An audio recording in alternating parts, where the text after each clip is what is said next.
Thank you so much sa inyong lahat mga palangga, lalong-lalo na po mga team abroad, team Pilipinas, team seniors, team bahay. Maraming salamat at magandang araw sa inyong lahat. Hello! So, itutuloy natin ang usapan tungkol sa engagement ring na suot ni Alden.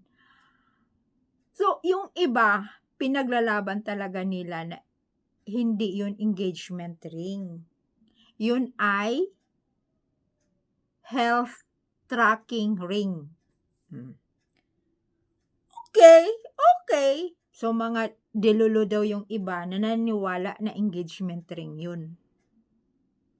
Kung yun ang gusto mo, di walang problema, di ba? Mga Arab Nation. Kasi yung pinaglalaban natin, may asawa na yan, may wedding ring na yan. Matagal na. Laki na ng anak na panganay. Ay! Siyempre, nagpo-post siya, pinaglalaban niyang single. Walang sabit. Showbiz yun. Tapos, sinasabi niya mga dilolo. Single nga ang gusto niya.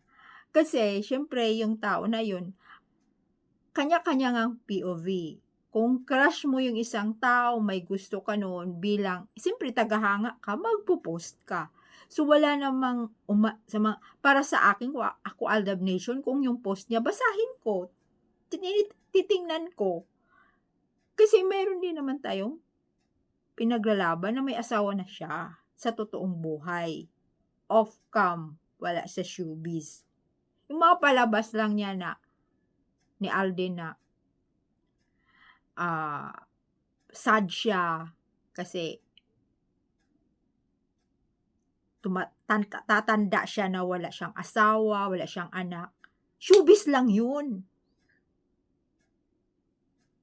Mayroon na yan. Showbiz lang yun. Palabas lang nila yun. Dahil nga, showbiz. Mayroon silang tinatakpan at yan na nga, hindi nga lahat. Ilalantad mo yung buong buhay mo sa showbiz.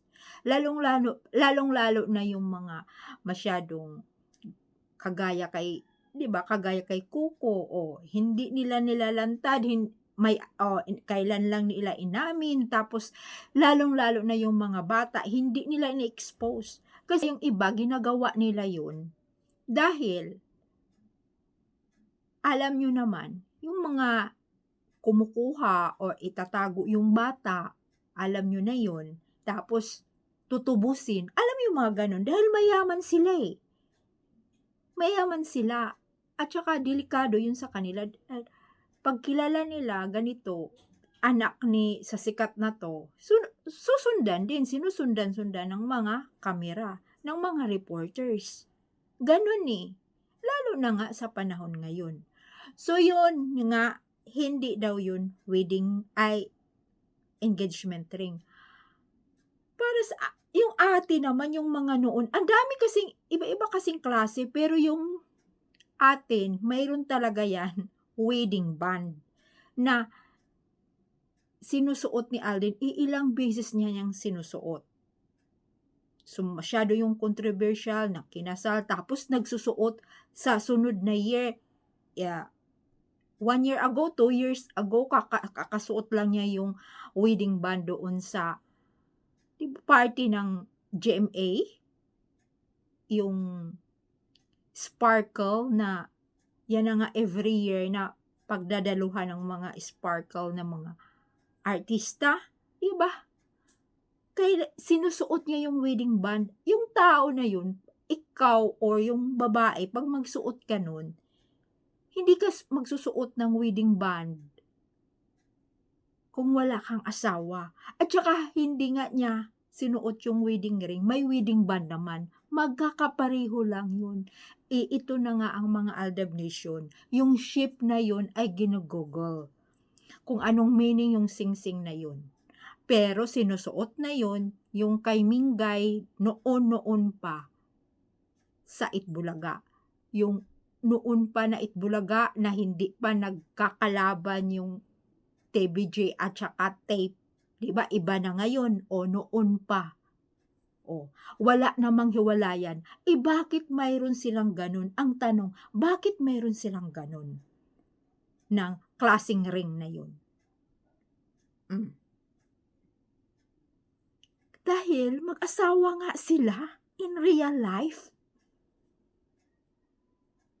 Bakit ang tao magsusot ng gano'n? Kung wala kang asawa, wedding band 'yun, gold 'yun, na round tapos medyo malaki yung harap, plain. Pareho sila ni Minggay, may mga pictures 'yun na sinuot talaga doon sa Itbulaga, yung unang Itbulaga. Ngayon TVJ na nga ang hmm, namamahala at saka kahit naman ngayon, suot-suot na ni Minggay yung 'di ba nung inilabas na kunyari lang naman yun, kinasal sa AI kay Kong, tapos para lang talaga masuot yung wedding ring at saka engagement ring, suot-suot na niya. Mayroon pa bang nag-question? Wala. Ang pagkakaalam nung iba, yung mga hindi nakakaalam siyempre showbiz kinasal talaga siya kasi suot-suot na niya, pero hindi naman yun kay Kung, kay Alden yun. Kay Alden yun. Bigay na yun noon-noon pa. Tapos 'di ba inilabas yun yung mga kilala kasi ng mga Aldab Nation yung mga ring kasi pino-post at sinusuot pa noon-noon pa. Tapos 'di ba mayroon pang naalala natin na suot din yun, yung ring na yung bigay ni Alden, 'di ba yun ang suot din doon sa kasal ni Maha? May picture doon, yun din yun, eh. Ano pa nga ba? Tapos andoon kunyari si Kong. Alam niyo, sila lang kung talagang nandoon si Kong. Siyempre yung mga fans nga, andoon si Kong. Naku, puwede ka ngang gumawa ngayon ng mga pictures na pagdikitin. Kunyari mag-asawa kayo, hindi, puro lang yung AI, puro lang yung piki. Tingnan mo sa ibang mga vlogger. Ay, kinasal na pala, hindi ano lang yun, edited lang yun o ini-edit lang niya, pero kala mo katotohanan. Ganun lang yun, eh. Kaya, ayan talaga ang pinaglalaban ng mga Aldab Nation. Tapos yan, lumabas na engagement ring. Sus, noon pa yon yung mga ganon, ikinasal na talaga yan. Wedding band ang pinaglalaban natin, yung mga, oy nako, kasi gusto nila single, showbiz lang yun. Pero ang katotohanan may asawa na yan. Mayroon talaga yung engagement sa real life silang dalawa. Tapos, wedding band magkapareho. Wedding ring magkakapareho. Sinuot pa nga ni Alden yung kanyang wedding ring dito sa dibdib. Yan ang katotohanan. Kaya thank you so much mga palangga. Bye! Laban kong laban. Lalabas din yan at ilalanta din nila ang tunay kung ano talaga ang mayroon silang dalawa. Bye! Thank you!